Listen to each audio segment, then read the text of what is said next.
Boa tarde, está no ar mais um CEO TV Podcast, o seu canal de empreendedorismo e negócios.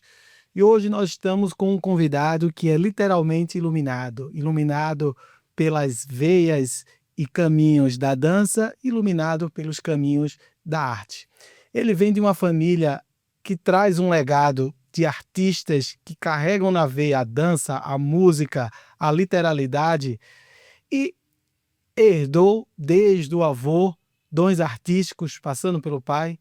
E hoje a gente vai ter um episódio muito especial com esse convidado, meu amigo Marcelo Mike, que vai nos ensinar na dança como na vida ou na vida como na dança. Eu gostaria de agradecer sua presença iluminada, meu amigo Marcelo Mike. Muito obrigado por a honra de você estar aqui no CEO TV Podcast. Não, eu que agradeço a oportunidade, entendeu? É um momento legal, um momento único, né? Para poder ter uma conversa aqui boa, falar de coisas boas, a gente está precisando, né? Hoje de alegria, de mensagens boas, e é isso aí, eu que agradeço. A gente sempre começa aqui o podcast energizando as pessoas com uma bênção espiritual. Certo. Então, se você me permitir, eu gostaria de ler um salmo para você. Pô, com certeza.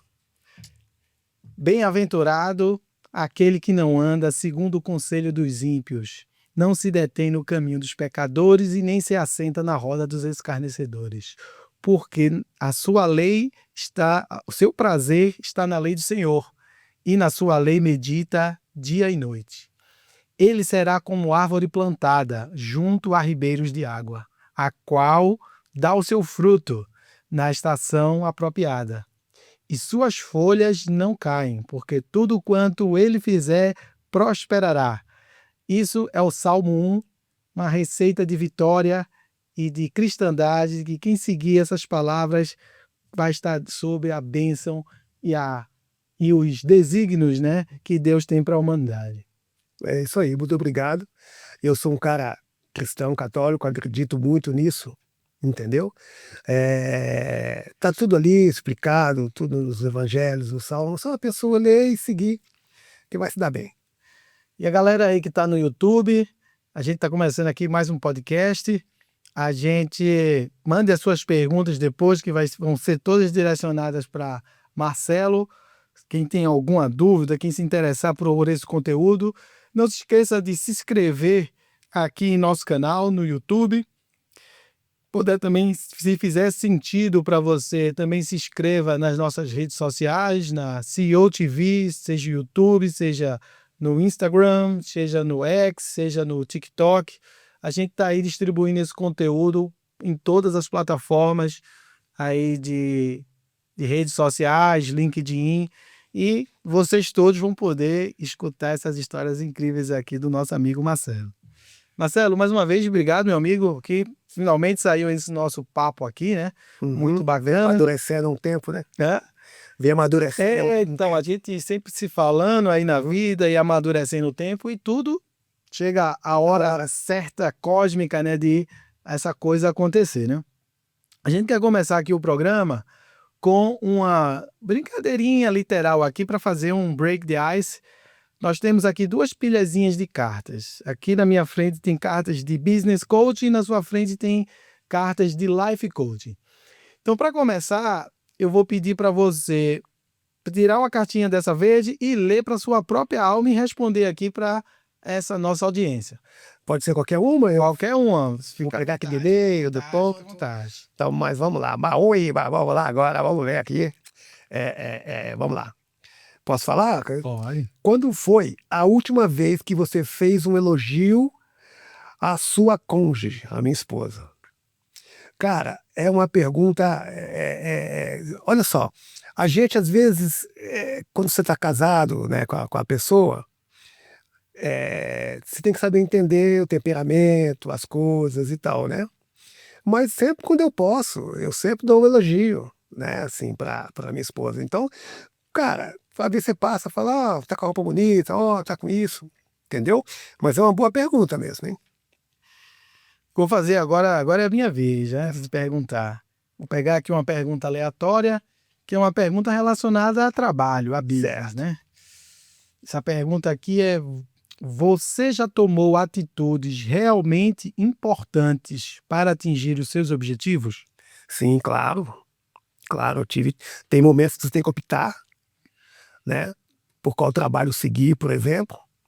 E seguindo o gancho aí, tem uma história interessante que em 98 eu estava na Turma da Mônica, trabalhava com o Maurício de Souza, e eu estava lá há quase 4 anos.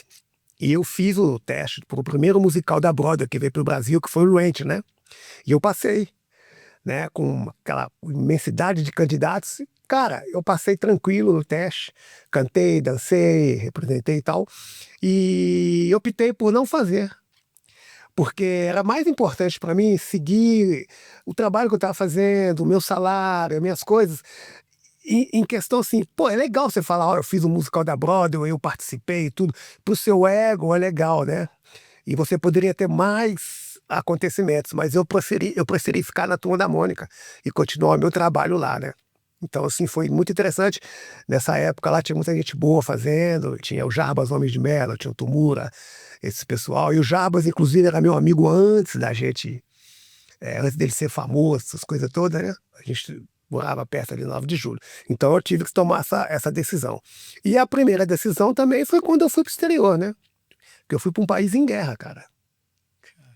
Entendeu? Eu falei, não, eu vou, é a minha chance.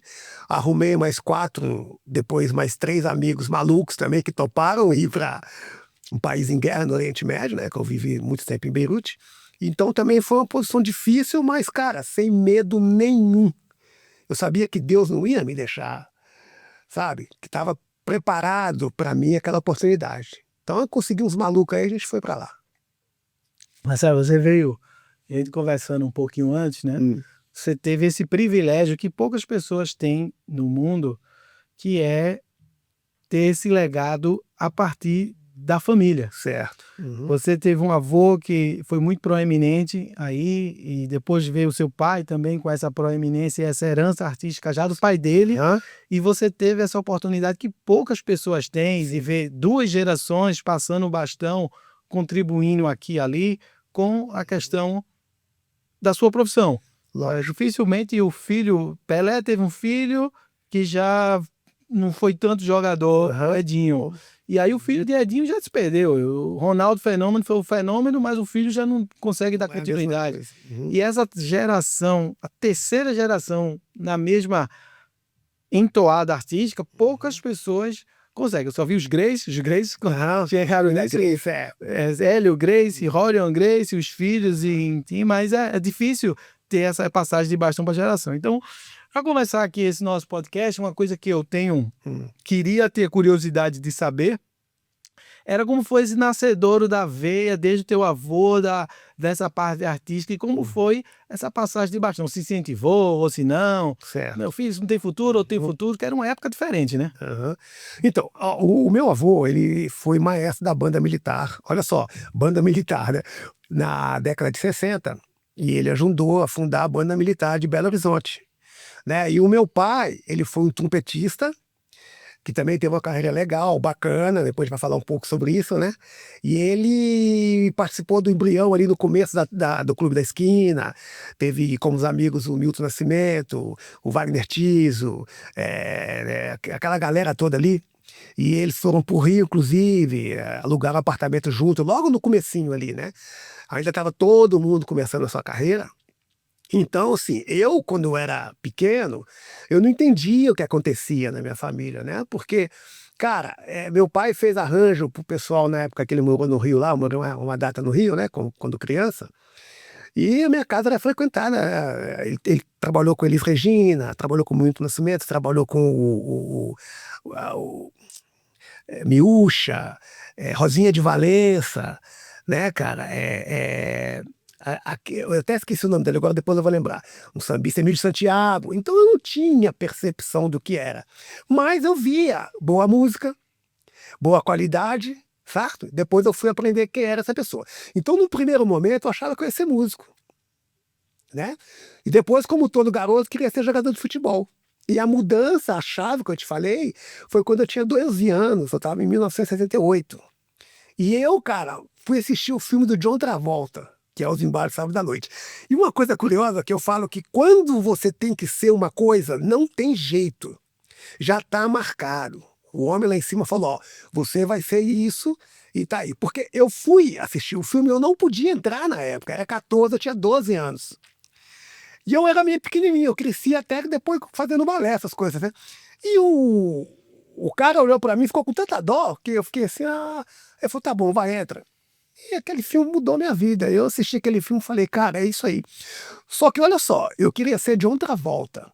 Eu não queria ser bailarino, eu queria dançar igual ele na discoteca, aquela coisa toda. Mas uma coisa puxa a outra, né? Para você aprender, você tem que fazer dança. E eu sempre tive coordenação motora, então não foi muito difícil para mim, entendeu? Então eu comecei a viver da dança, mas não ainda estudar profissionalmente. A virada de chave foi em 84, com Michael Jackson, cara. Por isso que meu nome é Marcelo Mike também. Eu tenho o Mike Travolta, né? E o Marcelo Mike por causa dele, né? E, cara, com os videoclipes dele, com aquela coisa, aquela onda, aquela coisa sensacional. E a dança de rua também, né? O break dance. Porque eu sou old school, eu sou um dos caras que popularizaram a dança aqui. Tive grupos, convivi com o pessoal daqui,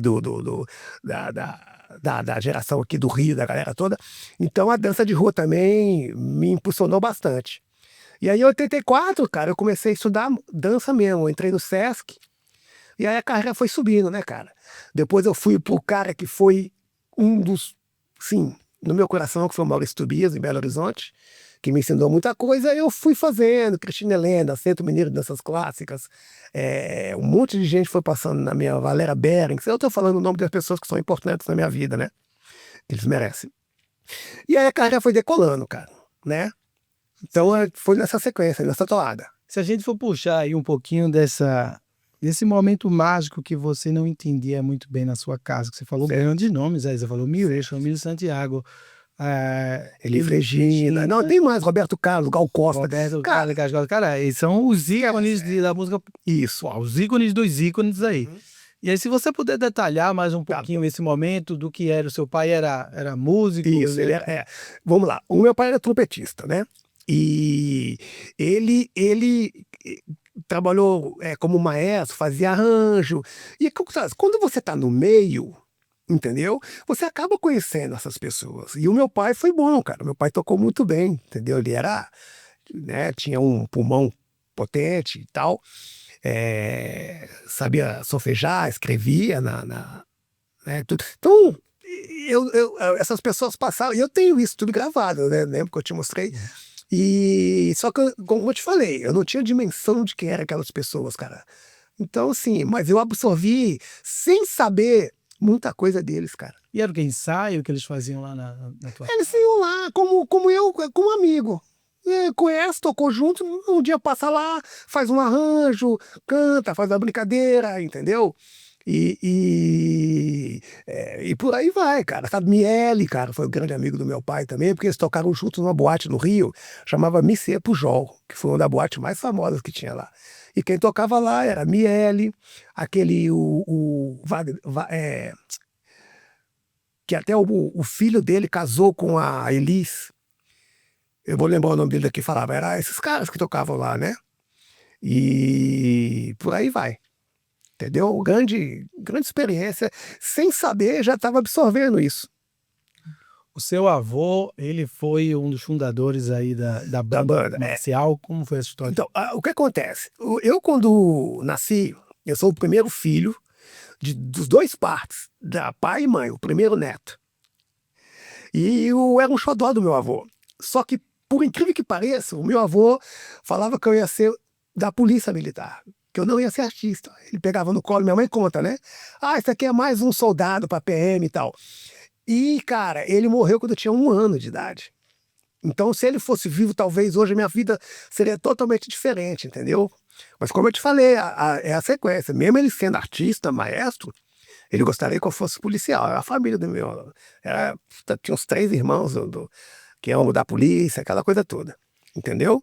Então, depois que ele faleceu e eu continuei isso, a coisa foi vindo naturalmente, entendeu? Como foi crescer nesse ambiente aí de tanta expressão artística aí vindo do seu avô? Que influências você teve, que antes de você colocar esse marco, que você foi lá no cinema, você já tinha algo plantado dentro de você.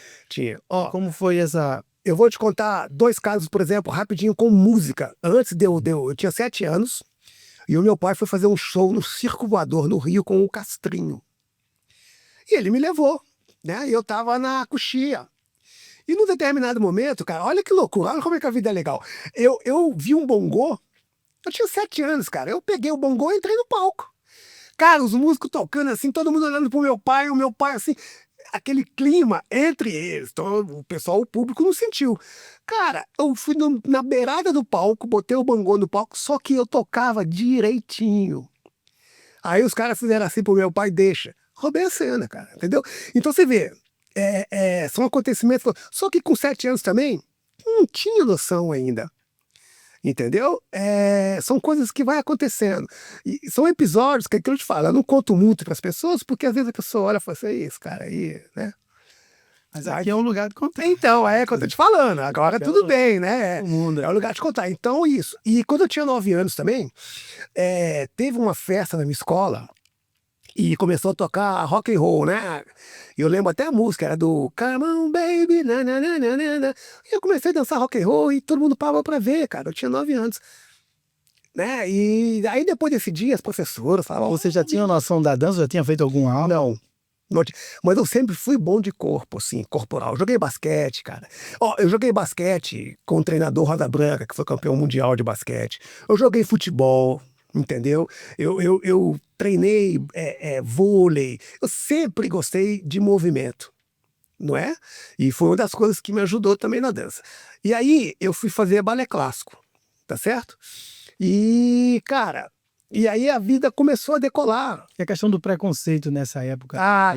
Então, deixa eu falar. Como homem, decidi que era para ter então. ficava com coisa assim, Eu vou até dar um toque, porque tá muito aí na onda.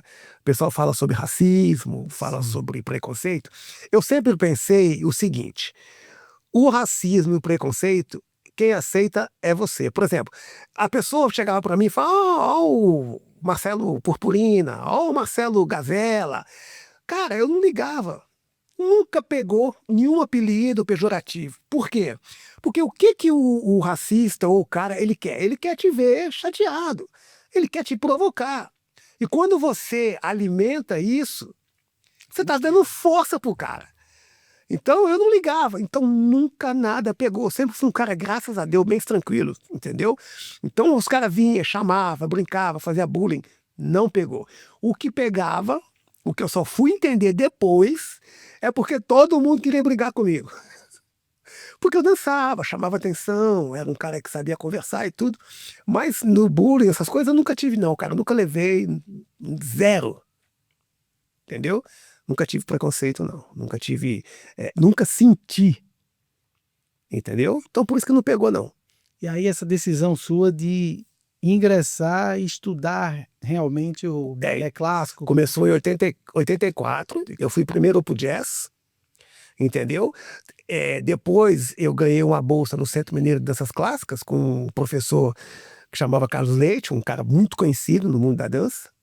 E aí, cara, eu estudei com 12 rapazes que tinham lá na época, e eu comecei. E aí, cara, a carreira decolou em 89. Deixa eu explicar a sequência, porque, cara, igual eu te falei, é uma sequência de acontecimentos na minha vida que é muito, assim, engraçada, cara. Em 89, eu trabalhava de bico, né? Eu fazia uns bicos, não dava tempo, eu estudava, tinha que trabalhar e fazer aula, né? Trabalhar e fazer aula. E aí, um dia, minha mãe me chegou no quarto e falou assim: ó, meu filho, esse negócio de dança aí não dá futuro, vamos trabalhar, vamos arrumar um trabalho. Tudo do seu tio. Eu tinha um tio que tinha uma loja de material elétrico, essas coisas. Você vai trabalhar lá, você vai ganhar tanto, você vai ajudar ele a vender as coisas e tal. Isso foi no domingo, cara. Olha só, em 87. E nesse dia, tinha um festival de dança em Ouro Preto. E eu ia participar com o Maurício Tobias. Aí eu falei, cara, sabe uma coisa? Eu não vou pro trabalho, eu não vou dançar mesmo, minha mãe não vai deixar, né? Falou que eu vou ter que trabalhar, eu não vou nesse negócio, não. E fiquei em casa, vendo. E tava passando aquele jogo Brasil e Chile. Daquele caso da fogueteira que jogou uma bomba no... Você lembra disso? E o jogo foi interrompido. Olha a loucura, cara. Aí, cara, acabou, eu falei, ah, já que não vai ter jogo, velho, eu vou dançar, eu vou lá. E eu saí correndo, peguei minhas coisas, saí correndo. Eu cheguei lá, o ônibus já tinha ido, da academia que eu tava. Mas tinha uma outra academia que o pessoal me conhecia. Ô, não, Mike, vem aqui, ó, tem um lugar aqui, um lugar. Dá pra você ir. Eu falei, beleza. Eu sentei, cara, do lado de um grande amigo meu, Marcton Leite. Ele olhou pra mim e falou assim, ah, não, cara, era você que eu tava procurando. Cara, eu preciso de um bailarino para trabalhar. Tinha uma grande boate em Belo Horizonte, chamava Nil Sagitados. Tinha show de revista, entendeu? Era uma boate famosíssima, cara. Só ia artista, só ia tudo. Aí ele falou comigo assim, ó, cara, é você, vai lá fazer o teste segunda-feira, mas, cara, você já passou. Te conheço. Cara, eu menti pra minha mãe. Saí de casa 8 horas da manhã, o teste era às 4 da tarde. Falei, tá bom, mas eu vou falar com meu tio. E, cara, ainda bem que naquele tempo não tinha celular, né? Então ela não ficou me rastreando. E fui fazer o teste, cara, passei. Aí o cara falou, ó, você vai ensaiar aqui durante uma semana. Aí já tirou a medida do meu corpo, já não sei o que lá. Cara, eu ia ganhar um salário mínimo com meu tio lá. Eu entrei lá ganhando quase um salário mínimo por semana. Então você vê, um acidente de percurso, entendeu? Me levou então, se já é Deus agindo, cara, sabe? Não tem como não ser ele. Certo, cara? E aí eu comecei a trabalhar na boate, né? Fazer os shows, tudo. Cara, e foi uma época muito legal. Fiz muitos amigos lá. Levei alguns amigos meus pra lá e tal. E aí, cara, nessa boate, a lambada tava numa época muito boa, você lembra? E um empresário libanês estava lá sentado. Ele viu o show, cara, mandou me chamar. Falou, olha, você quer ir pra Beirute? Cara, Beirute tá em guerra civil. Eu falei, quero. Aí ele falou, ó, então me encontra no Kibe Lunch. Kibe Lunch era um bar muito famoso que tinha em Belo Horizonte, de comida árabe. Aí eu falei, beleza, eu fui lá, conheci a família do cara, o dono do restaurante era cunhado dele, a Elihan e tal. Aí, cara, ele falou, ó, eu preciso de 4 pessoas para dançar no meu hotel. Ele tinha um hotel lá, chamava Crystal Palace, né? Jamal Khalif, cara, muito legal, minha amiga até hoje. Tem ele aqui no celular, a gente conversa. Inclusive, eu tava perguntando como é que tava lá a guerra agora com o Hezbollah, aquela coisa. E aí, cara, ele falou assim, ó, me arruma esse pessoal e tal. Então, como eu te falei, eu arrumei 4 malucos, primeiro foi 4 pra ir. Só que como lá ainda tava acabando a guerra, demorou pra caramba. E a gente falou, pô, a gente não vai mais, aí desistimos, aquela coisa toda. Cara, olha só, o cara me liga no dia 20 de dezembro, falando assim, ó, tô mandando as passagens, era 20 ou 19, tô mandando as passagens, você viaja dia 24, no dia 23, para fazer o espetáculo aqui no dia 25 de Natal. Vai ter um especial aqui, já fiz os banners, já fiz... Eu falei, que isso, Jamal? Cara, foi uma correria. E uma das meninas já tinham desistido. E a gente, cara, teve que correr para tirar os passaportes, aquela correria e tal. As roupas já estavam prontas, a gente já tinha feito, mas ela sabe que não ia mais, né? E a gente sentado assim na boate, eu e meu amigo perguntando, e agora, como é que nós vamos fazer? Tinha uma amiga nossa que dançava com a gente de costas, assim. Cara, era um dia pro outro. Como é que ia arrumar alguém que tinha passaporte? Alguém que não, sabe? Aí a gente olhou para ela e falou assim, ô Vera, chega aí, vamos para Beirute? Ah, vamos. É verdade? Eu falei, aí eu não acreditei, né? Eu falei, nossa, tá de brincadeira. Eu falei, não, vamos. Você tem passaporte? Tá pronto? Eu falei, tá pronto. Você tá falando sério? Você quer ir mesmo? Quero tudo. Cara, em 2 dias nós ensaiamos ela, fizemos as coisas tudo. E ela era mais sambista do que dançarina mesmo. E foi o que, cara, deu a junção, cara. Ela costurava, ela que fez as nossas roupas, ajudou a fazer os... Porque é o seguinte, a gente foi dançar, lembra, lambada. Depois lá é que eu fui fazer minhas coisas de bailarino mesmo, né? Cara, em 2 dias aprontamos, vamos viajar? Vamos. Então você vê, cara, que não são coisas de Deus. Agora eu vou te contar o mais engraçado de tudo. Eu não sabia falar nada na época. Hoje eu falo 3 idiomas, né? Inglês, francês e árabe. Na verdade, o inglês eu falo bem, falo, escrevo. Francês mais ou menos, e o árabe eu me comunico. Porque árabe é complicado, né? E faz muito tempo que eu saí de lá em 93, então faz muito tempo que eu não falo. E não sabíamos de nada. E essa menina já tinha dançado na França, e ela sabia falar francês, então ela que ajudou a gente a embarcar. Chegamos, né, fizemos uma conexão na França, chegamos na França, cara, não tinha avião para embarcar. O avião tinha atrasado, ia atrasar, e a gente tinha que fazer o show no Natal, cara. A gente ia ficar 2 dias na França, eles iam pagar o hotel pra gente. Eu falei, agora, cara, tá todo mundo esperando a gente lá, o empresário louco. Cara, o cara chamou a gente no microfone, atenção, fulano de tal, a gente chegou lá e falou assim, ó, cara, pessoal vai achar até que é mentira, né? Tem 4 lugares no voo para Paris daqui a tanto tempo. Só que vocês têm que ir para o outro aeroporto, hospital, é o De Gaulle, né? Cara, então você vê, tinha 4 lugares. E nós chegamos lá e tava todo mundo revoltado, porque teve que segurar um avião para esperar a gente, né? Aí quando a gente entrou assim, todo mundo olhou assim, ó, atrasou por causa desses caras aí. E conseguimos embarcar, cara. Chegamos lá, no dia do show, pegaram a gente, levaram, fizemos uma coisa e fizemos o show, cara, no dia. E aí o que acontece? Ali a carreira descolou, cara. A carreira decolou porque a lambada estava em alta, o pessoal gostava demais. Então a gente fez um sucesso, cara, estrondoso em Beirute, tanto que tá aí as coisas, as reportagens, as coisas. E o cara foi esperto também, né? Falou que a gente era do Kaoma, bailarinos do Kaoma, aquela coisa toda. E ali a gente dançou por 6 meses, né? 6 meses. E aí, nesse tempo, eu conheci uma bailarina árabe lá, Dani Bustos, famosíssima no mundo árabe. Ô, cara, vou te falar um negócio, Beirute é uma experiência fantástica na minha vida, foi sensacional. Mesmo um país em guerra, cara, se reconstruindo, os caras dão valor para a arte demais, cara. A maioria dos restaurantes tinha dança, dança do ventre. Então a gente foi participar e fizemos, ela fazia a dança do ventre, a gente dançava com ela o dumping, que é uma dança cultural deles, né? E ela cantava músicas em inglês, né? De musicais, e a gente dançava com ela. E aí, cara, a coisa foi indo. Fomos para a Síria, aí depois nós fomos para a Jordânia, e nós tivemos contato, cara. Na Jordânia, por exemplo, a gente fez um festival Brasil-Jordânia de comida e dança. E nesse festival, convidado pela Embaixada da Jordânia, estava nada mais nada menos que a família imperial do rei Hussein lá. Tá? O pai, não o filho, né? Que o filho está agora. E a esposa dele estava aí. O rei Hussein eu não tive contato, mas eu tive contato com a esposa dele, né? Lógico. Então nós fizemos esse show lá, Brasil-Jordânia, representando o Brasil, com um convite da embaixada. Né? Lá em Beirute a gente conheceu a galera toda, a gente jantava na embaixada, conhecemos, na época quem estava lá, acho que era o Marco Aurélio, o embaixador. Então nós conhecemos muita gente importante lá, né? Trabalhamos com muita gente legal de televisão, de política, né? Conheci o Rafik Hariri lá, conheci os cantores famosos, Miliram Barraquete, são referências lá, né? E aí a gente foi e fez isso tudo, né? E depois tudo acaba uma época, né? Aí voltei para o Brasil em 93, em 94 eu vim para São Paulo e me ingressei no Balé Estágio.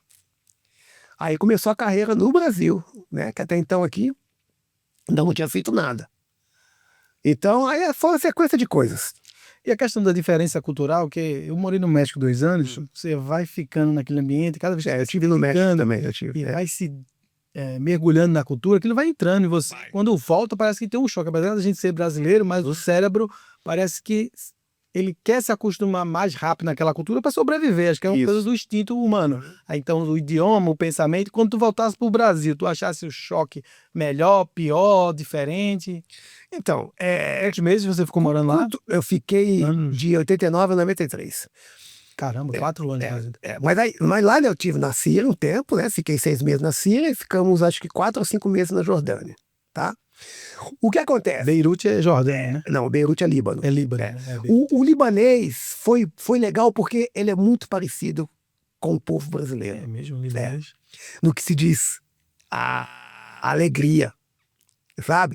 Super gostam de brasileiro, tem muito libanês aqui no Brasil, então a gente era sempre bem tratado, sabe? Comida dos caras é fantástica, não é? E então, o que eu evitava, cara, é entrar em política e religião, porque eu trabalhei em países islâmicos, mas em Beirute eu fiquei muito em áreas de cristãos, né?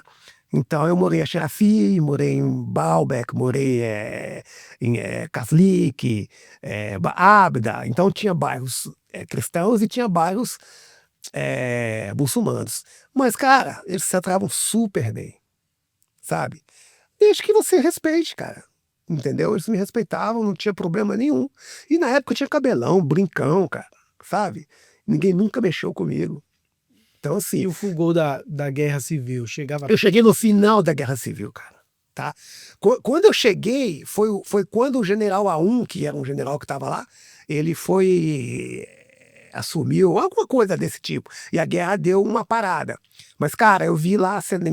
a guerra lá era muito centrada em Beirute mesmo. Que primeiro eu fiquei em Baabda, que é um bairro. Beirute é pequenininho, eu conheci muitos lugares lá, né? Então, é como se a guerra fosse no centro da cidade e nós estamos aqui agora.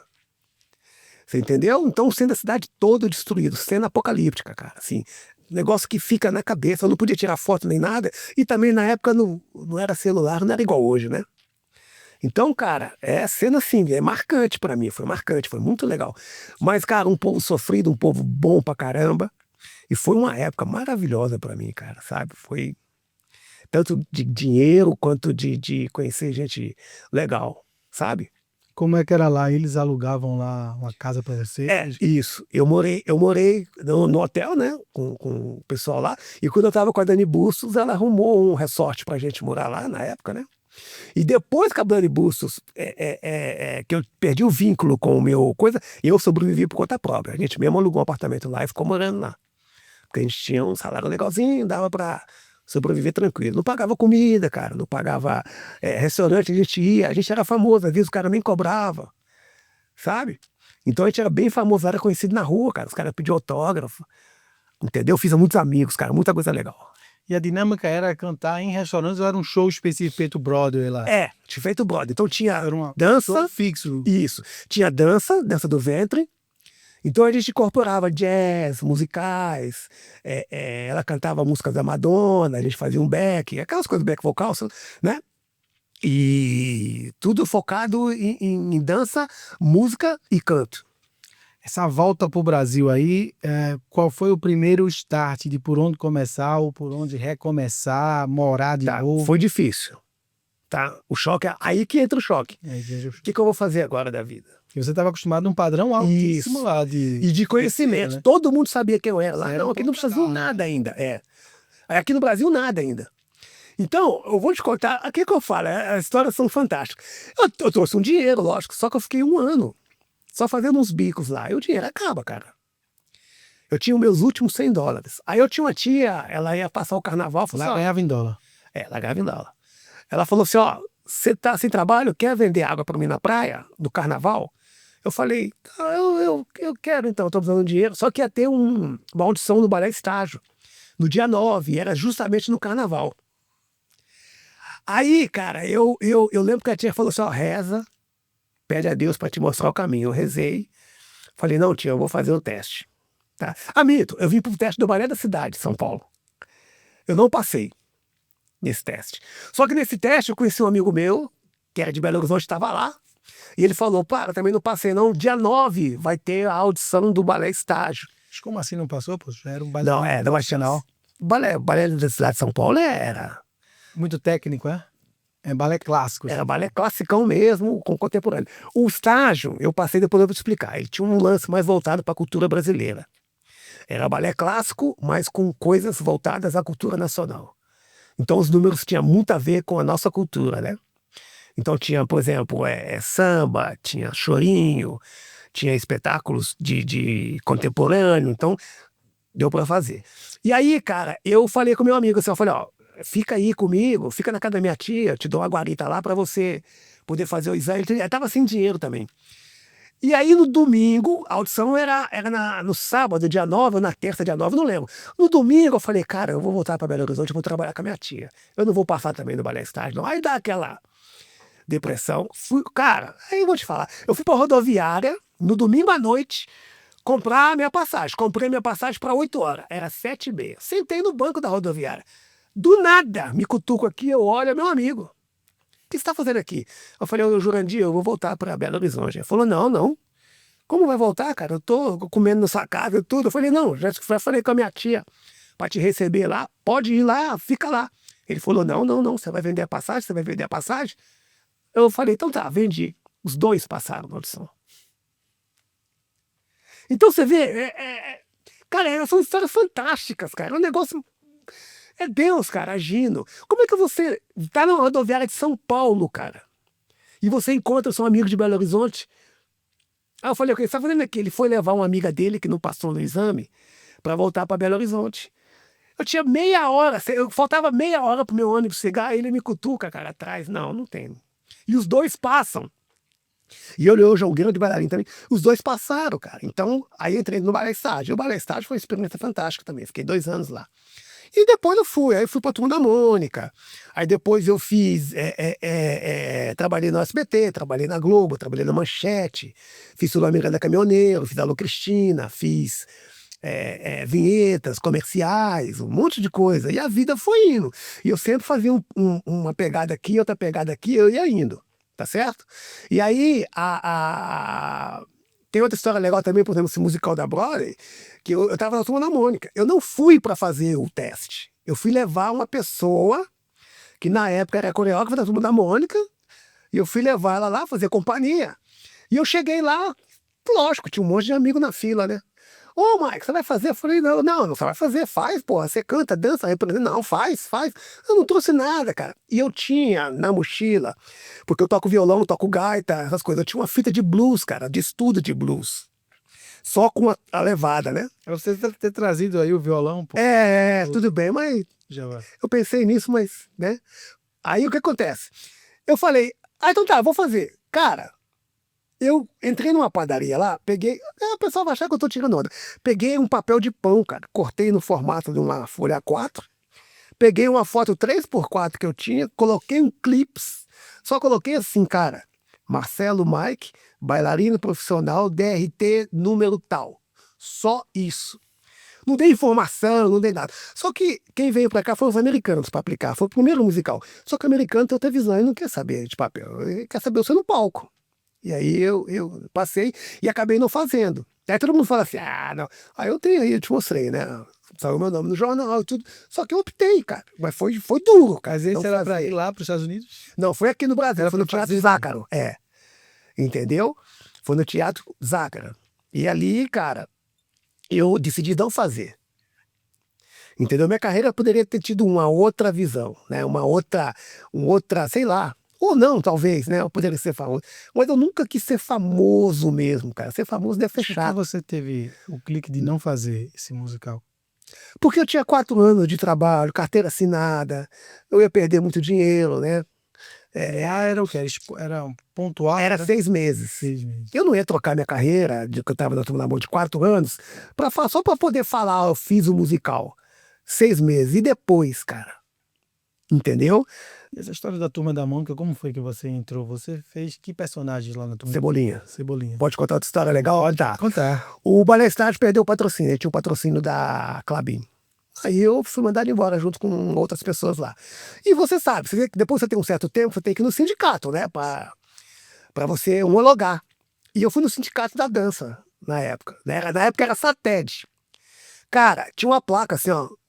Vai ter teste para a Turma da Mônica dia tal. Eu falei, vou fazer. Aí eu fui e passei. Então você vê, eu fui lá fazer a minha homologação. Por causa disso eu vi a placa. Aí eu fui fazer o teste, fiz o teste, passei e fiquei 5 anos lá. E nesses 5 anos, cara, como era Maurício de Souza, a Turma da Mônica, eu conheci muito artista também. Fiz aniversário de famosos, aquela coisa toda, né? Fiz aniversário da Xaxa, da filha do Pelé, cara... Mas você ia fantasiado de Cebolinha, né? Do personagem, né? Eu fazia o personagem.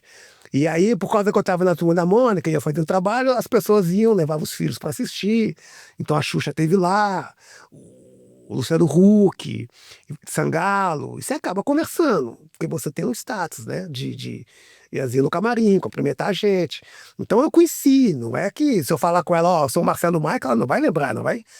Mas tivemos contato. E a questão do Cebolinha, por que foi o Cebolinha? Aí é tipo físico, característica. Entendeu? Já entra tipo físico, expressão corporal. Eles que escolhem lá. Eles que escolhem. E o Maurício bate o olho, ele sabe, né? Então...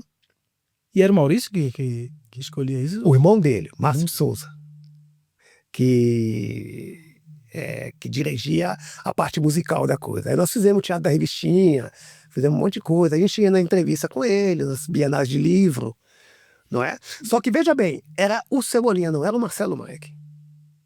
Tá bom? Mas mesmo assim eu optei por ficar por lá.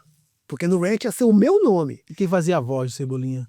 É a Mônica, que era das Patotinhas, você sabe? Ela faz a dublagem, pessoa bem bacana, entendeu? E a gente tinha que adaptar a voz, A expressão a corporal. expressão corporal, com a máscara, piscar, fazer os movimentos E a todos. voz, você chegava a decorar algum texto só para Você tem que decorar. mexer Pra você sabe passar as emoções, né, cara? as emoções? Porque, veja bem, você tem uma máscara que pisca o olho, que você tem. Então você tem que passar medo, dor, Como é que medo da Mônica, a dor. expressão lá de mexer a máscara? Como é que É um velcro que ficava que você mexe a boca e pisca. Hoje eu não sei como é que tá agora, parece que tem coisa mais moderna ainda, né? com a mão por dentro, né? Não, a máscara. A máscara? É um velcro aqui que você abre a boca e fecha e pisca os olhos. Ah, caramba. Entendeu? Um velcro. Então você tinha. Tudo você sem ver, né? Porque você não vê piscando. Não, nós tivemos um preparo. Um preparo. Como é que você prepara? Com espelho era para você? Não, ele tinha um diretor artístico e uma coreógrafa. Né? O Lauro Lemos era o diretor artístico, então nós fizemos. Não, primeiro foi um mês de preparo. Até o musical, o musical da Turma da Mônica ficar pronto, primeiro, levou um tempinho. Teve todo um preparo corporal, chegava a ser chato até, porque até ficar na expressão perfeita, mas era prazeroso, porque é aquilo que a gente gosta, né? E era uma coreógrafa. Isso, a coreógrafa fazia os movimentos e o diretor de teatro fazia a expressão. A gente tinha que passar medo, fome, dor, alegria, riso, sarcasmo, né? Com as brincadeiras com a Mônica, aquela coisa toda, né? Então, também é uma experiência fantástica, que só enriqueceu. E esse show rodava o Brasil? Rodava, a gente viajou o Brasil. Rodava e viajamos bastante. Cara, eu tive sorte. Tem vários espetáculos. É, a Turma da Mônica, né? Eu tive sorte porque no Balé Estádio viajava bastante também. Então, por exemplo, o único lugar que eu nunca pisei o pé foi na Bahia, nunca dancei na Bahia. Mas qualquer teatro municipal que você falar do Brasil, eu já pisei. Manaus, Curitiba, do Rio, de São Paulo, Recife. Então, se eu fui privilegiado, Deus me ajudou muito, cara. Ele falou, ó. Então são coisas que ficam para mim marcantes, né? Um cara que pôde trabalhar em todos os teatros municipais. Dancei com a Orquestra Sinfônica. A Orquestra Sinfônica de Santo André, porque eu fui bailarino do Municipal de Santo André, né? E nós fizemos um espetáculo 4 do Vivaldi, as 4 estações, e com a Orquestra Sinfônica, cara. Então, assim, um bailarino pude dançar com a Orquestra Sinfônica, cara. Então, fantástico isso também. Você teve uma carreira, então, realizada aí de todos os tipos, né? Tive. Assim, veja bem, eu quero que as pessoas entendam que tudo é oportunidade, momento. E você está preparado para o momento de fazer, entendeu? Então, assim, eu, tecnicamente, não fui um cara excepcional no balé clássico. Cheguei a fazer até alguns príncipes aí, mas não era. Mas eu era muito artista, porque eu cantava, dançava, representava, e tudo isso foi me ajudando. Né? Agora, adorava contar piada, eu conto piada, stand-up, faço as coisas todas, né? Sempre fui. Então, assim, eu sempre gostei disso. Então, isso me ajudou muito na minha carreira artística, sabe? Essas coisas foram enriquecendo. Então, eu fiquei apto para trabalhar nas coisas tudo, sabe? Uma coisa que eu quero complementar, até aqui a minha formação aqui no podcast, né, que a minha formação é completamente quadrada, aqui a gente vai aprendendo, Certo. cada pessoa que vem aqui vai aprendendo mais o jeito de fazer isso aqui, como eu te falei, a gente montou isso aqui com muito carinho, né? E estamos aprendendo aqui a cada dia é frequentar os clubes de comédia. Eu vou começar a frequentar os clubes de comédia, porque tem alguns apresentadores de podcast que foram raiz da comédia. Vilela, interessante. O pessoal daquele podcast Vênus, que eu gosto bastante, que é 2 meninas, tem a Cris lá, que também são de comédia. Então, acho que isso ajuda bastante. Então, que é meio quadrado como eu, ir para esse ambiente, eu acho que é bom também, é muito bom. Cara, você vê, eu quando eu tinha, acho que... Em São Paulo tem bastante, né? Na Augusta, eu Clube lá. Cara, você sabe o que acontece? Existe uma coisa que chama pensamento coletivo, né? Então, as coisas que eu vejo hoje nos humores da Almédia, eu fazia isso quando era criança, de uma maneira, né? Gravar brincando, que era o Rádio Polícia, que estava fazendo comercial, a gente inventava os comerciais, fazia as coisas. E eu passei a gostar de contar piada por causa do Costinha, cara. Eu ganhei, minha mãe ganhou um disco do Costinha, eu devia ter 11 para 12 anos. E ela caiu na besteira de falar comigo assim, ó, isso aqui é impróprio, não ouve não. A mesma coisa de falar pra uma criança, ouve. Cara, eu decorei o disco todinho. E aí o que acontecia? Os amigos do meu pai iam lá pra casa e eu gostava de ficar contando as piadas. Então, cara, eu fazia Você fácil. lembra algum aí do Costinha aí? Ah, várias. Manda um aí pra gente. Cara. Cara, deixa eu pensar numa aqui que não. Que hoje em dia, o Costinha hoje em dia, ele seria cancelado. Cancelado. Entendeu? O Costinha, ele seria não. Vamos contar uma rapidinha que é legal. Diz que o português chegou para a portuguesa e falou assim: olha, Maria, sabes tu, nós vamos viajar, temos aqui esse gambá de estimação, mas não vamos deixar passar o gambá, como vamos fazer, né? Aí chegaram lá, né, na alfândega, faz o seguinte, Maria, abre a calcinha, esconde o gambá dentro da calça, dentro da calça. Aí ela falou assim: mas Manuel, e o cheiro? Ah, o gambá que se vire. Entendeu? Tem várias, cara, tem várias, cara. Então, assim. Eu gostava, José Vasconcelos, cara. Eu gostava, daquele menino, o Ari Toledo. Eu decorava tudo, então eu ficava contando, cara, sabe? Fazendo stand-up. E o stand-up, ele é comédia de cotidiano. Então, se eu contar o meu cotidiano, já é uma comédia, as coisas que aconteceram, né, na minha vida. Mas eu gostava mais daquela coisa antiga, aquelas piadas Costinha, o José Vasconcelos, Agildo Ribeiro. Né? Que o Agildo Ribeiro era do caralho. Agildo Ribeiro, eu tenho uma dele que ele conta que ele tinha um apartamento pequeno e foi um dia uma vendedora de enciclopédia lá. São piadas que hoje em dia talvez não, né? Mas esses caras foram fantásticos. Então eu gostava disso. E até hoje, cara, eu conto piada. E uma coisa, qualquer assunto que você me der, eu te conto a piada. Então, assim, os caras estão conversando um assunto, eu falo, então os caras estão conversando, não, tá, então. E vou contando a piada e eu gosto, cara. Eu me divirto. Eu sou daqueles que contam a piada e ri. Sabe? Às vezes eu rio mais do que o cara. Contando piada que eu já contei 10, 20 vezes, cara. Às vezes eu tô no metrô assim, eu lembro da piada e começo a rir sozinho. Esse cara é maluco. Mas é bom, cara. Isso é vida, sabe? Essa coisa que eu acho que eu tenho legal é isso, sabe? É a primeira coisa, nunca levar nada pro pessoal, né? Saber que cada um tem os seus problemas e tudo, e ninguém vai tirar a minha paz, cara. A minha paz não depende de você, ela tá dentro de mim, né? Então é isso aí.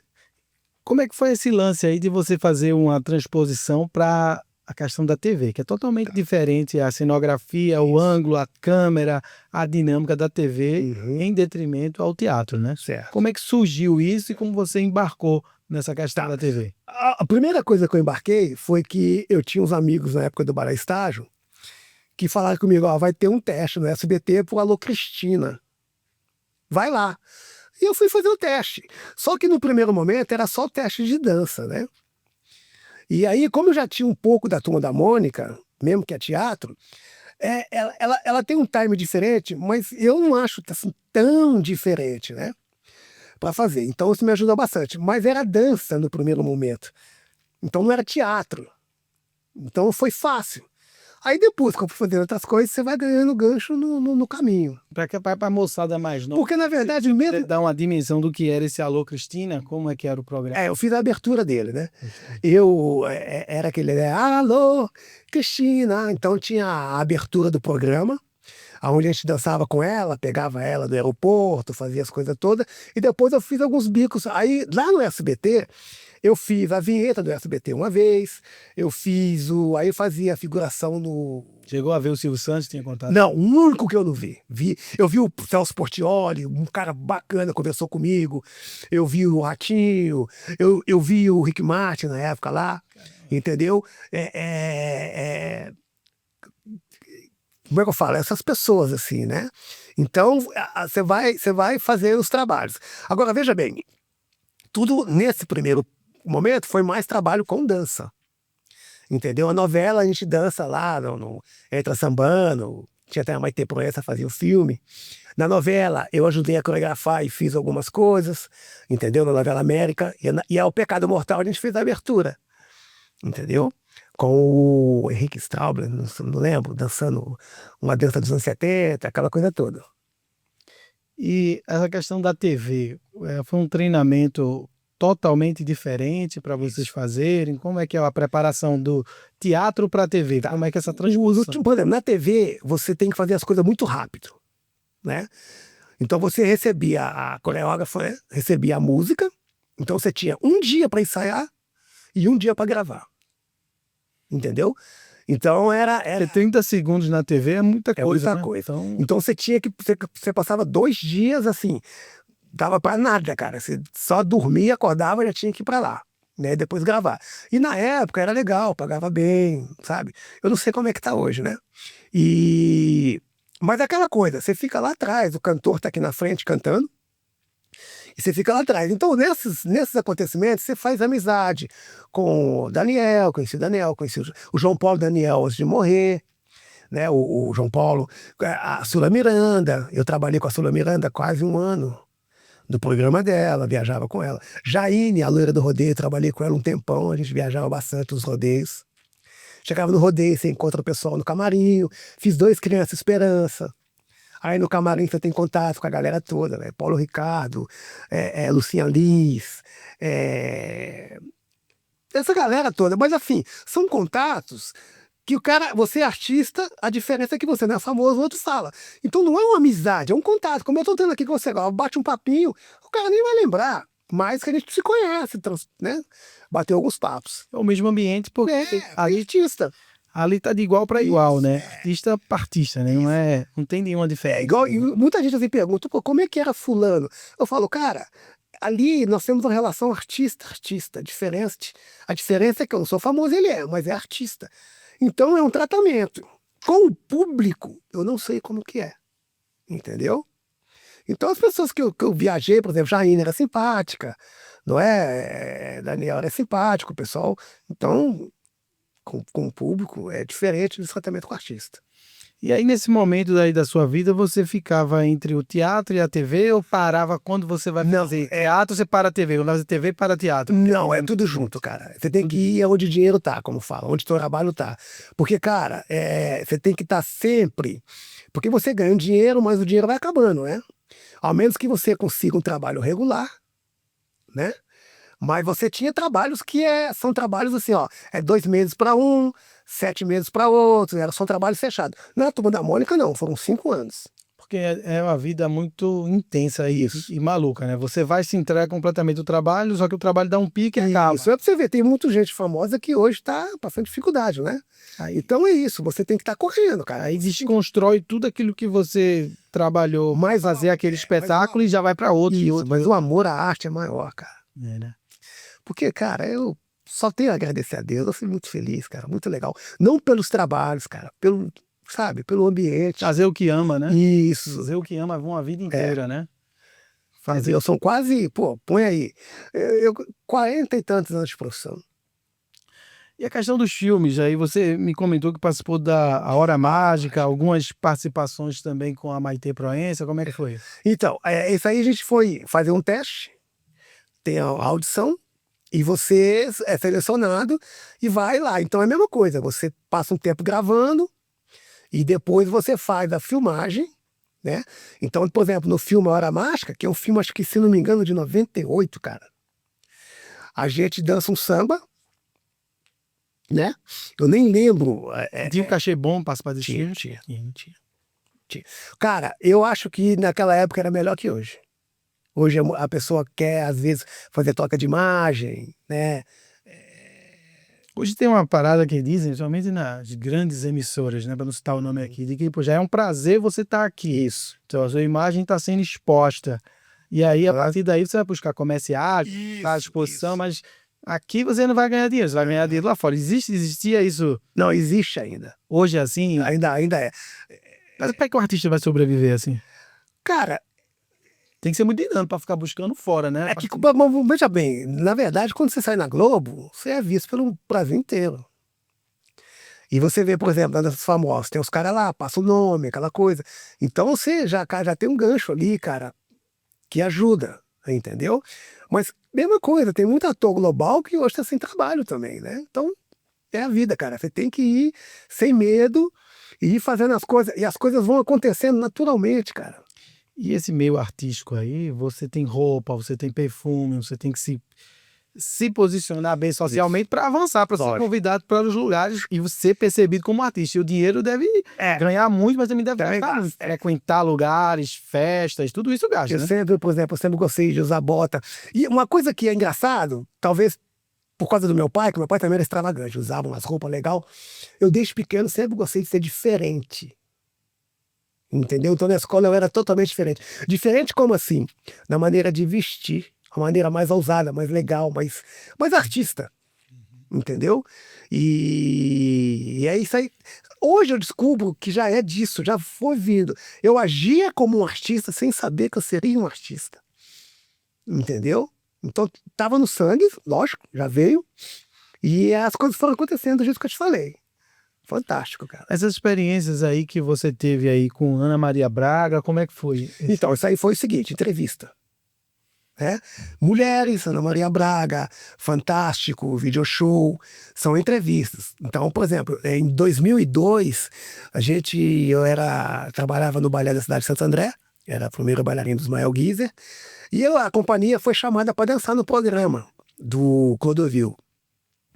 E fui dançar, eu tinha a peça Adão e Eva, e quando acabou, ele convidou a gente para jantar com ele. Então nós jantamos com o Clodovil em 2002. Inclusive, foi uma história engraçada, que eu sou muito chato para comer. Na verdade, chato não, fácil. Adoro arroz, feijão, batata frita, bife. Cara, você me der isso aqui, você é meu amigo, velho. Entendeu? Sempre comi isso. E lá, cara, ele tinha que comer. O garçom fez uma sopa de beterraba. Eu detesto beterraba.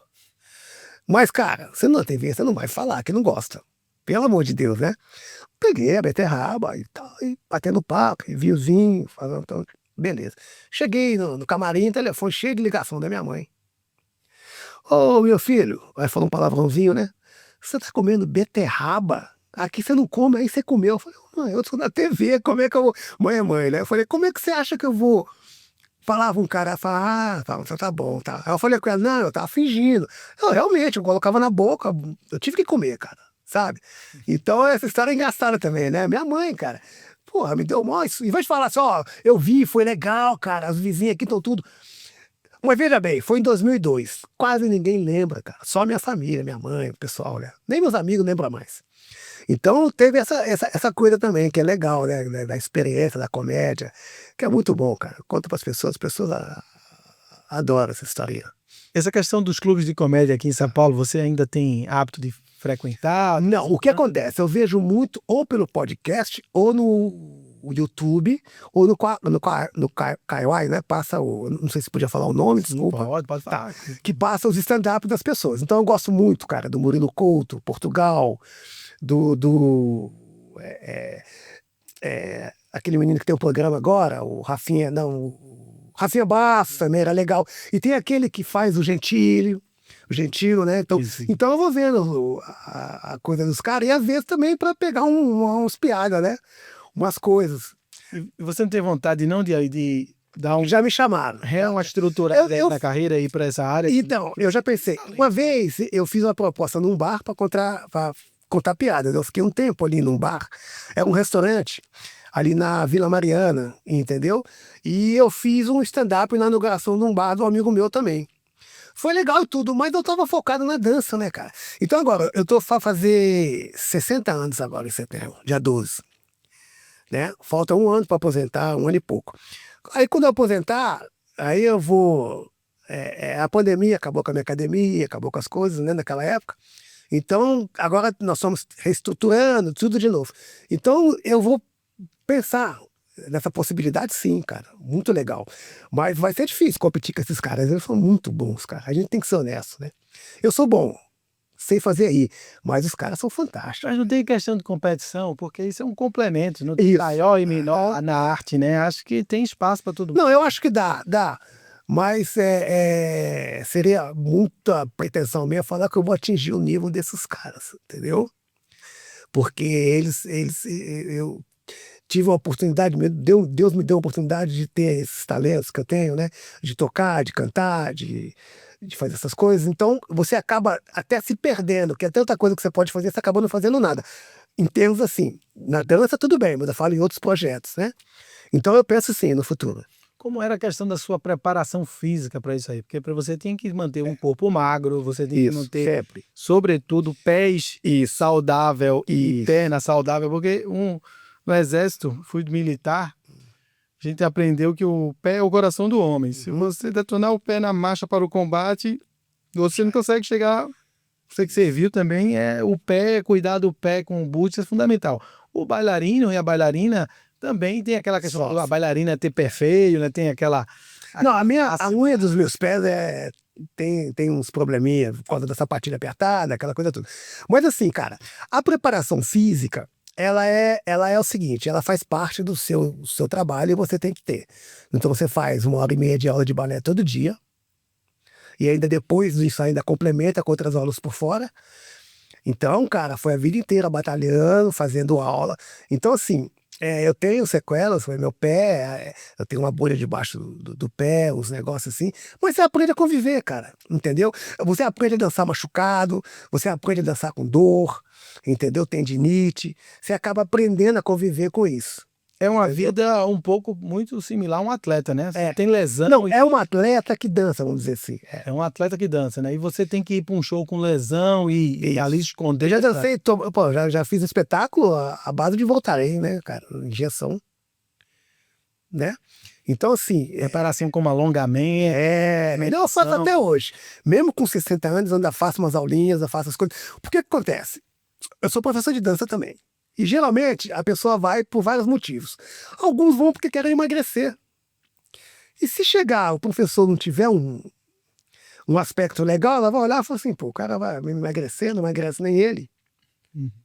Então eu prezo muito por isso. Então em casa é abdominal, é não sei o que lá, é flexão, às vezes liga a televisão, faz uma aulinha de balé em casa mesmo, entendeu? E vai continuando. Lógico, cara, que não tem a mesma potência que eu tinha, né, quando era. Então, por isso que eu dou muita aula de dança de salão, tudo é um pouco mais leve, embora seja pesada também, mas é um pouco mais leve do que o balé clássico, né? E essa questão da explosão do sertanejo aqui em São Paulo, né? Muita gente hoje, eu escuto, que procura academia de dança para aprender a dançar sertanejo hoje. Eu dei muita aula, direto, muita aula. O sertanejo novo aí rola o que me levou pro sertanejo, eu morei no México também uma temporada, e lá eu aprendi um pouco de dança country. E quando o country estourou, eu fui aí que eu conheci a Ana Maria Braga e tudo, porque eu frequentava o Villa Country. E teve um teste lá para fazer participação na Novela América. Eu fiz o teste, passei. E aí eu fui para lá. E naquela época, eu tinha mais conhecimento country do que sertanejo. Aí eu fui aprendendo no caminho. Porque como eu sou bailarino, para mim é fácil. De olhar, a gente vai pegando. E aí, cara, lá eu tive a oportunidade de conhecer o Vitor e Léo. Antes de ficar famoso, eles tocavam na Praça Sertaneja, não é? Era uma coisa bem legal. E eu frequentei lá muito tempo, né? Então eu aprendi e tal. Hoje, o sertanejo, ele tá um pouco diferente daquela época. Naquela época eu dançava mais o country americano, né? Alan Jackson, Garth Brooks, essa galera toda aí. Então, assim, hoje é uma coisa mais, eles chamam de sertanejo universitário, que eu também conheço. Conhece os passos? Conheço, a gente tem que conhecer, né? Senão, como é que você vai dar aula, né? É um negócio legal. Só que, cara, a galera mais jovem adora, velho. É uma fé. Vai para qualquer. Só que como eu dou aula de dança de salão, eu tenho que dar aula de tudo. Então eu dou samba de gafieira, tango, bolero, tchá-tchá-tchá, salsa, merengue. Entendeu? Então a minha aula, ela não é uma aula específica, por exemplo, só se na academia precisar de alguém só para aula disso, né? Então a minha aula é mais, um dia eu dou samba, outro dia eu dou dança de salão, né? Que incorpora as danças de baile, vamos dizer assim.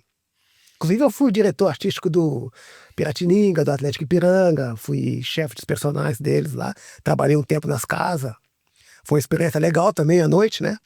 De personal dance, dançar com as senhorinhas, aquelas coisas todas. E eu dirigi uma equipe lá também. Hoje, naquela região da Paulista, tem muitas salas de estúdio de dança ali, né? Tem. Na Paulista... 3, eu acho. Na Augusta são. Tem. Na Consolação tem. Tem 2 na Conheço o pessoal da Augusta, conheço o pessoal da Consolação, são pessoas que eu já convivi numa certa época, já tive contato. Talvez não vai lembrar, mas eu fui muito no Bar Avenida na época, que era... É um business que parece grande, né? Porque tem uma que é mais pra lá da Consolação, que é grande, é um prédio, 3 andares. 3 andares, entendeu? É uma academia conceituada. Boa. Então, assim, e aí você vai ter. Eu tenho um projeto de ter a minha de novo, depois que eu aposentar, né? Então, eu tinha a MM Danças, né? Que era a minha firma, fazia aniversários, casamentos, coreografia de 15 anos, essas coisas todas. Eu vou tomar um golinho de vinho aqui para alegrar o papo mais um pouco. E essa questão aí de fazer eventos, como é que Sim. o pessoal quer o quê? Quer o noivo ou a noiva fazer a coreografia? Isso, de filmes. Você vai assim, você vai transformar aqui, treinar o noivo a noiva. Isso. O que acontece? Por exemplo, as mais pedidas, velho, eu fiz muito isso, tanto que eu já sabia. Tanto que eu já sabia a coreografia até de cor. Entendeu? E era o Dirty Dance. E tinha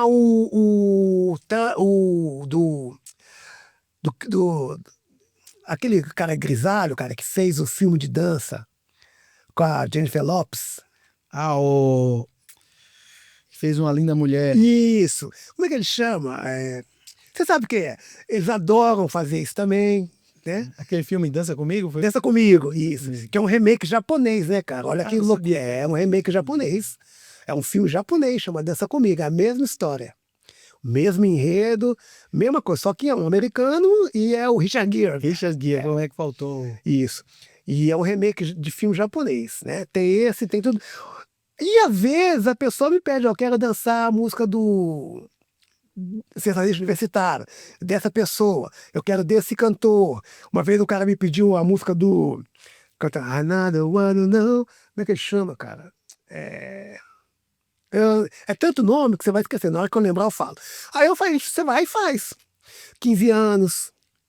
Porque o 15 anos tem todo o cerimonial, né, cara? 15 homens, 15 mulheres, como entra, como pega, como vai, como lança, como vai dançar a valsa, né? Então, eu fui fazendo isso tudo, cara. Você tem que ir atrás. E aí um trabalho, você vai sendo conhecido, vai te chamando aqui, vai lá, né? E essa tua experiência fora do país, você teve a oportunidade de ver outros shows também, outras culturas. O que mais te impressionou? Você morou no México, no Líbano, você foi para algum show assim, de algum artista conhecido que, caramba, não tive a dimensão que poderia um dia ver o cara, né?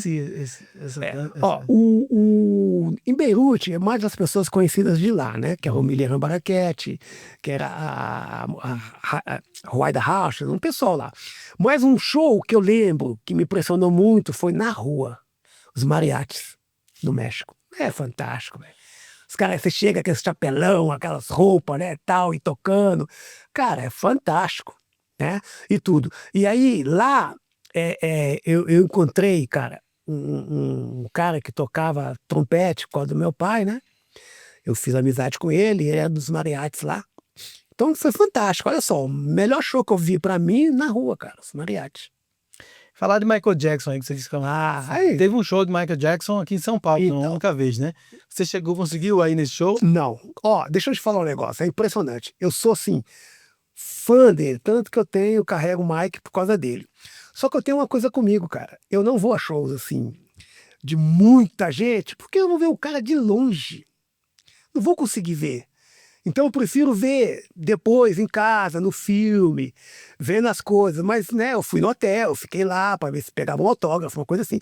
Muita gente, né, cara? É tudo impressionante. Igual os Menudos, cara. Quando os Menudos vieram no Brasil, eu fui lá tentar ver o cara. Inclusive eu conheci depois o Rob Rosa, que ele foi na boate quando ele veio no Brasil, e o Rick Martin, né? Porque ele vinha muito no SBT na época, antes de ser esse estrondo internacional que ele é hoje, né? Ele ia lá no Gugu e tal. Cara bacana também. O Gugu, você chegou a ter contato assim, oi, tudo bem? Oi, tudo bem? Como é que você tá? Cara bacana, passa nos corredores. Porque você come nos artistas, tem a sala da diretoria e aonde você come com os artistas. Então você acaba vendo. Só que, cara, eu não gostava muito de ficar. O cara tá comendo, sabe? O cara tá no momento dele. Já é difícil. Então ali, só se pintar essa oportunidade, você... E tanto, cara, que eu pode se queimar, tem isso de ficar em cima. Tanto mesmo quando eu fiz alguns... como é que fala? Na Praça é Nossa, fazer figuração, eu podia ter pego o meu material, procurar alguém e falar, cara, eu tenho esses personagens, eu tenho essa coisa. Que eu tenho os personagens que eu crio, né? Mas não fiz. Falei, não, deixa, se tiver que ser, eu tenho esse pensamento, o que tiver que ser seu, vai ser, cara. E você fazia figurante, então, na Praça Nossa, né? Tem os caras que um personagem lá, né? cara, Passar, né? pô, cara, eu podia ter feito, aí os caras lá, teve 2 caras lá que já fizeram personagem que eu já tinha pensado em fazer. Não vou falar quem e nem o nome. Mas isso é uma coisa natural, cara, porque as ideias estão todas aí, cara. E é aquele que pega primeiro vai e vai pra frente. Ideia de um personagem que você teve. Eu tive, por exemplo, um personagem, eu vou te falar agora, por exemplo, o Frank Stenso. Frank Stenso, olha só, é o Frankenstein, nervosíssimo, o nome já fala, Frank Stenso, mal educado pra caramba, daqueles que responde, né? Tipo assim, tá na rua, aí a mulher passa pra ele, você conhece onde é que fica a rua? 13 de maio? Aí ele, de que ano? Eu não sou, sabe, um cara bem bruto, assim, dá patada em todo mundo. Só que ele tinha um problema. Ele foi construído com várias partes. Ele tinha uma parte masculina dele, feminina dele. E uma vez ele passa debaixo de um fio na chuva e cai um raio. E aí a parte feminina de vez em quando toma conta dele. Você tá entendendo? Então ele tá todo bravo assim, de repente ele, olha meu amor, como é que você tá? Aí ele fica educado com as pessoas. E aí o que acontece? A galera onde ele mora, no prédio, fala assim, não, pai, nem ele não, isso aí é um clone. E começa a achar que ele é um médico monstro. Olha o enredo. E aí o pessoal, cara, ia na casa dele para ver o que estava acontecendo, se era alguém que substituiu ele, se era um clone, porque não pode, um cara todo bruto, e de repente ser amável com as pessoas. E tinha uma vizinha dele que gostava dele, entendeu? Então ele começa a conversar com ela, e ela acha que ele tá dando bola, e, cara, é fantástico, assim, esse personagem que eu criei, chama Frank Stenso. E tinha os 2, né, cara, o japonês e o chinês, cara. O japonês trabalhava na tinturaria e o japonês era o pasteleiro. O chinês fazia pastel e o japonês trabalhava na tinturaria. Eu inverti os papéis. Tradicionalmente, o japonês que faz pastel, né? E o chinês é tinturaria. Então eu inverti isso aí também, né? E mais uns outros. Tem mais coisa, cara, sabe? E esse personagem você chegou a Nunca representar em algum lugar? Nunca fiz. Ficou mais no Não, é tudo. Eu tenho os escritos. Em casa, cara, eu tenho tanta coisa engavetada. Eu tenho os escritos, eu fiz o roteiro, entendeu? Eu queria fazer um filme com isso, jogar nas ideias. Né? Inclusive, se alguém tá vendo aí e quiser, né, me chamar pra. Tá tudo registrado, hein, gente? Né? Então tem o Frank Stenso, tinha essa coisa. E é um projeto que eu tenho também para o futuro. Como peças de balé também eu tenho escrito. Eu tenho muita coisa, cara, que a gente vai fazendo. Você tá em casa, você vai escrevendo, é sua vida. Então eu tenho uma pilha de coisa lá que eu tenho que pôr em ordem até. Muito bom essa questão aí do Frank Stenso. Frank Stenso, o nome já explica, né? Ele é nervosão e de vez em quando a parte feminina dele tomava conta. E para o futuro, o que é que você gostaria de projetos para o futuro? Você se projetar, você fazer parcerias aí para poder sair do papel algumas coisas, ou também trazer novas ideias, ou o que hoje também você capta nesse mundo tão moderno de internet das ideias? Tá. Então, a internet, ela tá aí para te ajudar pra caramba. E eu tenho um problema muito grande com isso. Eu tenho muita coisa e eu nunca pus nada na internet. Você vai no YouTube, tem algumas coisas minhas lá, né? Se você clicar Marcelo Mike, bailarina, vai ver. Sempre meus amigos que colocaram. Aí você vai falar assim, mas como você pode ser artista e não gostar disso? Não gosto, cara, é impressionante. Sabe, meus amigos que colocam. Eu, às vezes, não sei, cara, eu falo assim, o cara quer se exibir, não sei o que lá, mas é ali que a pessoa te vê, concorda? Mas eu prefiro que os meus amigos coloquem para mim e alguns já colocaram. Entendeu? Eu mesmo nunca coloquei nada. Você pode procurar lá. Sempre vai ter o nome de quem postou as coisas. E você teria aí um número para fazer aí do Frank Stenso aí completo, mais ou menos um númerozinho aí do Frank Stenso que você... Vou ter que levantar, pode ou não? Não. Pode. O que eu baseei? O Frank Stenso, ele é baseado num filme que era do Steve Martin, aonde ele incorpora uma entidade, uma mulher. Então, de vez em quando ele está conversando assim, aí ele fica com os trejeitos, né? Então, é aquele andar de Frankenstein, aquela coisa meio jovem Frankenstein, lembra? Do filme do Mel Brooks? Sim. Que é fantástico também. Teve até uma musical, né? E aí, cara, ele andava naquela coisa meio durão, tudo, duraço pra caralho. As pessoas perguntavam pra ele, né, o seu Manuel, "Ah, então, o cara gostava, respondia tudo mal. Ele tava no carro um dia, dirigindo assim, aí o cara parou perto dele, chovendo, cara. Buzinou assim, aí ele abriu assim, o cara falou assim, ô, você sabe onde que fica a rua tal? Ele falou assim, sei. Ele fechou e foi. Aí a senhorinha que ele gosta, né, que gosta dele, falou assim, oxe, ô cara grosso. Você podia falar com ele, não. Ele não perguntou onde, ele perguntou se eu conheço. Então, assim, ele era desse jeito, né? Um personagem grossaço. E de vez em quando ele vai ter as características deles, né? De ficar meio afeminado, meio, né? Aquelas coisas. Aí tem um trejeito, cara, que eu imito muito o Costinha, eu gostava muito dele. Isso era um excelente Ele- personagem pra pensar em nosso. O Frank tipo uma Stevens Thalita. ia ser legal. Eu sei. Passando, Eu sei. pensando ali. Ele tá conversando com o Carlos Alberto, como É, tal, de repente, olha, meu amor, olha, sabe, aquela coisa que passou, você não sabe, entendeu? Né? Porque tem a carreira usa as suas olhadas, né, cara? Você tá assim, de repente você para e tal, se transforma completamente. Eu sei que seria. Eu tava com um projeto. hoje talvez não coubesse mais isso, porque Tá complicado. essa questão do. Eu acho que talvez sim, porque tem um cara na Praça é Nossa que É. ele fica assim, eu sou macho, mas ele é afeminado, sabe? Tem ainda. Então eu acho que sem ofensa, que não seria uma ofensa, é apenas um Ficou personagem. chato o humor hoje, né? Ficou chato, porque se você pegar um humor A trapalhões tradicional, anos 80, que chamava Mussum de negão e não sei o quê, Zacarias. Pô, hoje não teria condição de fazer aquilo lá, né? Ficou meio chato. E aquilo que eu te falo, eu entendo as pessoas, né? Como eu te falo, o cara, ele tem um poder, é ele que resolve se vai ser ofendido por alguém ou não, cara. O cara pode chegar pra mim e falar assim, cara, você tá isso, é feio, tá duro. Eu falo, tô nem aí. Ele não vai me atingir com palavras, com... Lógico, a ofensa é uma coisa, mas com palavras nunca. Entendeu? Inclusive eu lembro, uma vez eu fui fazer... Cara, eu dancei no aniversário de uma senhora, que eu esqueci o nome dela agora. Ela é mulher do Henri Sobal, aquele... Ele era da congregação da judaica, né? E fiz o espetáculo lá. Eu lembro que eu fui numa casa para fazer coisa e a pessoa não sabia, falou assim, ó, fica aí no quartinho aí, não sei o que lá. Pô, eu era um artista da hora, foi tudo bem. Fiquei no quartinho lá, tudo, a mulher saiu desesperada. Falei, pelo amor de Deus, você pôs o cara lá, chama ele aqui. Então, você tem que entender as coisas, sabe? Aí tem gente que fala assim, você sabe com quem você tá falando? Eu sou fulano de tal. Não, fiquei na minha. Nada tira a minha paz, cara. É igual o Buda fala, né? Eu estudei filosofia, te falei. O Buda ele tem uma frase que eu acho fantástica, né, cara? Não procure a paz ao seu redor, meu amigo. A paz está dentro de você. Mas lógico, eu levei um tempo para aprender também, né? Já fui meio esquentadinho. Você vai. Por isso que, cara, é fantástico uma frase que eu lembro, que você fala assim: respeita seu pai, que ele é mais velho.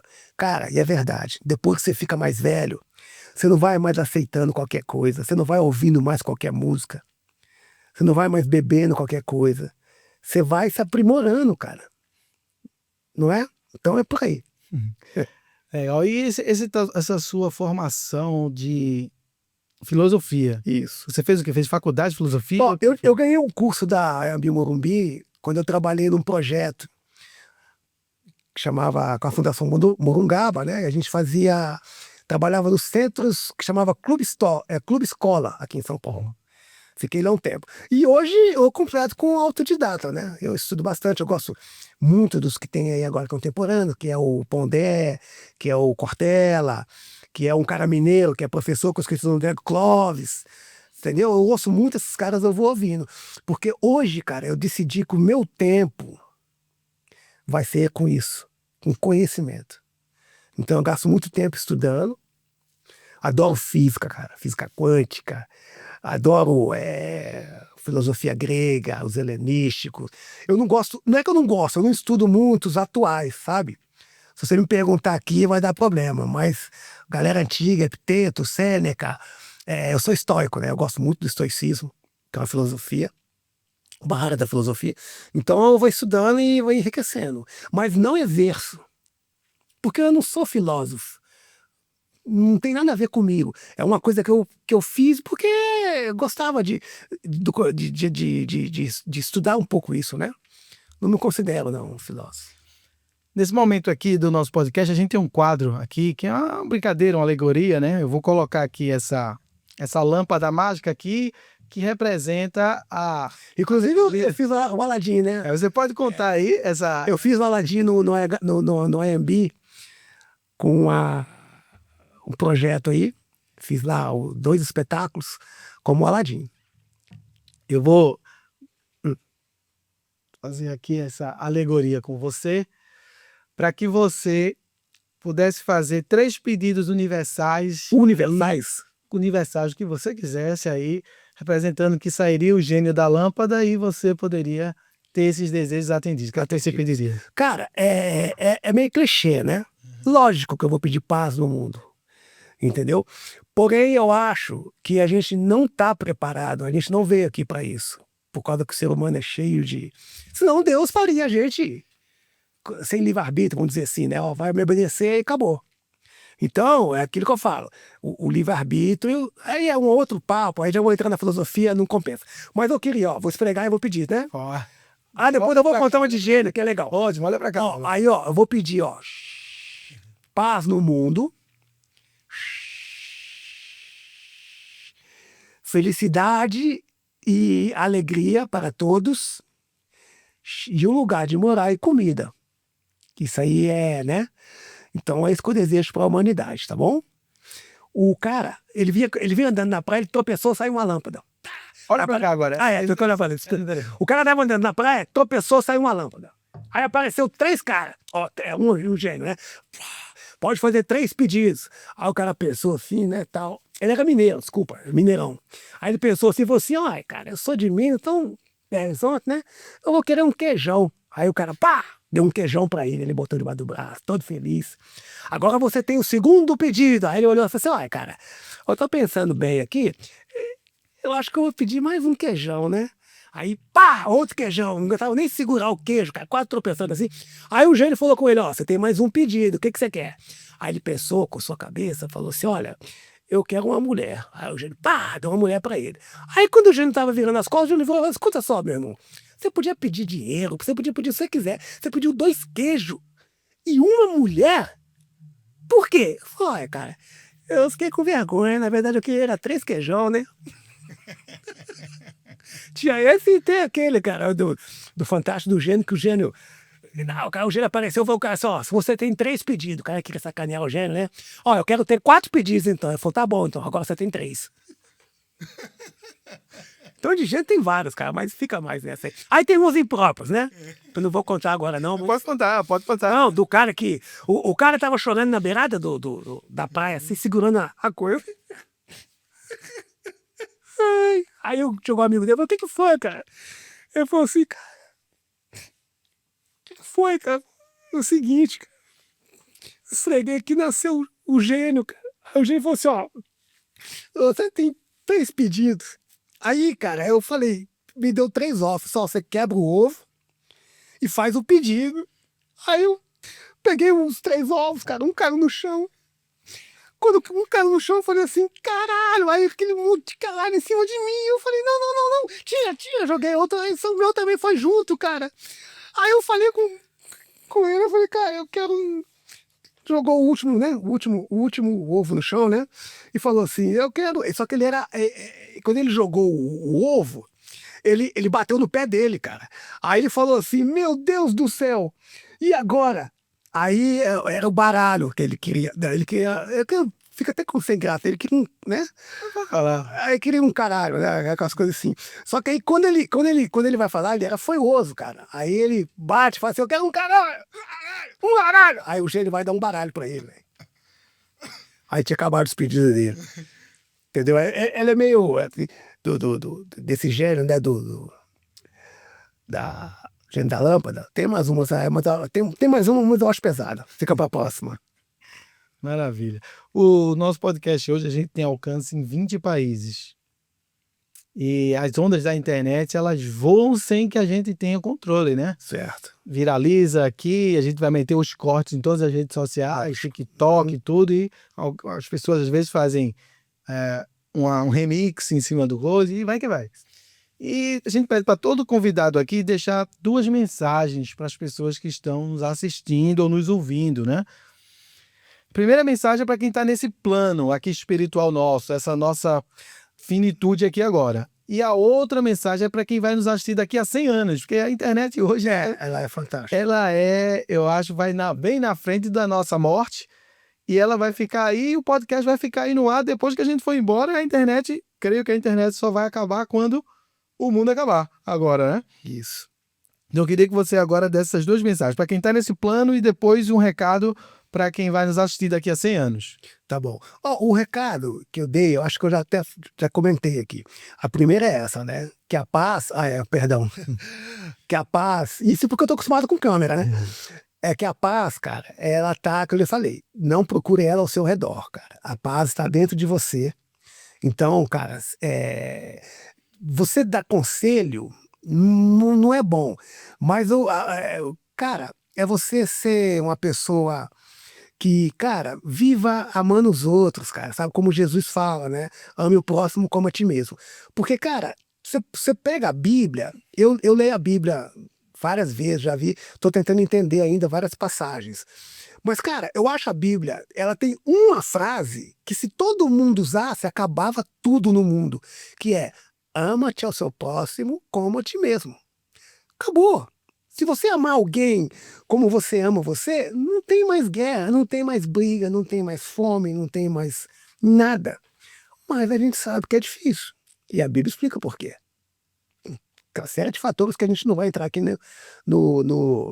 nesse âmbito, né? Então é isso que eu falo. Ama-te ao próximo como a ti mesmo. Eu sei que é difícil. Porque eu falo, mas às vezes eu procuro o máximo. Porque uma coisa que eu nunca gostei é de alguém estar me vendo e falar assim: pô, o cara se acha corretíssimo. Não. Eu procuro ser o mais correto possível, mas às vezes a gente comete erros. Tá certo? Então eu procuro ser na minha casa, com a minha esposa, com a minha mãe, com o meu pessoal. Procuro ser honesto no máximo que eu puder. Porque eu já estou numa idade que eu aprendi isso, sabe? É o que me faz dormir com tranquilidade, é o que me faz seguir na vida, entendeu? E por aí vai. Agora, para quem vai assistir a gente daqui a 100 anos, que eu espero que até lá o meu time, o Atlético Mineiro, o Grande Galo, seja campeão várias vezes, né? Ontem, no ano passado, bateu na trave 2 vezes, mas é um time do meu coração. Que, aliás, eu já fiz alguns treinos lá quando era moleque. E ano passado, e aqui eu tô sem o celular ali, só vou te mostrar agora, isso é verdade. Eu fui num lugar, tive uma festa em homenagem à turma que eu tive lá em Belo Horizonte uma época, num bar lá de um amigo meu, e o Reinaldo do Atlético Mineiro estava lá. Ele me deu uma camisa autografada do Atlético Mineiro e fez um videozinho comigo rapidinho. Então, cara, é isso, tá? Daqui a 100 anos, tomara que o meu time já ganhou várias partidas. Isso aí é um grande privilégio aí, né? De ter um encontro com o ídolo dos maiores centroavantes, né, do Brasil, Reinaldo, né? Pô, jogou muito. Eu vi o cara, eu era menino, eu vi o cara jogar bola, eu falava, impressionante. Cara, é que a gente ouve muito esse pessoal novo, né? Ele foi fantástico e jogava sem os 2 joelhos, tá? É isso aí, pessoal. A gente teve o privilégio hoje aqui de agradecer mais uma vez, meu irmão. Muito obrigado pela presença que você teve aqui no nosso podcast. E a gente teve a honra aqui de ver histórias fantásticas aí, na dança como na vida. Eu acho que eu fico com essa frase aí, que ele viveu o que ele foi feliz na dança, ele exalou durante toda a sua vida, essa sua naturalidade, essa felicidade. Então, a gente encerra aqui mais um podcast aqui nosso com as 3 palavrinhas mágicas que são os pilares do nosso podcast, que é saúde, força e fé. Se inscrevam no nosso canal aqui no YouTube e a gente se vê aí nos próximos episódios. Hey! Muito obrigado, eu gostaria de agradecer, entendeu? Essa oportunidade, porque com toda a experiência que eu tive na minha vida, é a primeira vez que eu vi no podcast, né? Que é a nova ferramenta, cara. Entendeu? Você vai numa entrevista, vai na coisa, mas hoje é a moda, é o podcast, né, cara? É onde você pode passar as mensagens, falar as coisas. E eu procuro, cara, só falar coisa boa. Eu tinha muito mais coisa para falar, mas a gente um dia faz outra coisa, sei lá. Mas é isso, eu queria dar um abraço aí para todo mundo, agradecer todas as pessoas que passaram na minha vida, entendeu? É que tem muito nome, tá? Mas eu gostaria de agradecer a minha família, a minha esposa, a minha mãe, né? E deixar aí essa mensagem e até lá vista, baby. Hasta la vista, baby. Aí eu vou lhe fazer um desafio aqui. Ah, Fazer um desafio de você fazer um show aqui ao vivo. eu posso cantar. Esse show você vai cantar e vai tocar e vai escrever um show aqui, a gente vai fazer ao vivo, vai divulgar esse show e você vai fazer esse show ao vivo. Aí, tranquilo. Musicado aí com violão ou com gaita. Vem um dia assim, lógico. A gente embarca, A gente você faz um... prepara. Oh Lord, won't you buy me a Mercedes-Benz? My friends of thy Porsches must be the man. I wait for deliverance with day at your tree. Oh Lord, won't you buy me a Mercedes-Benz?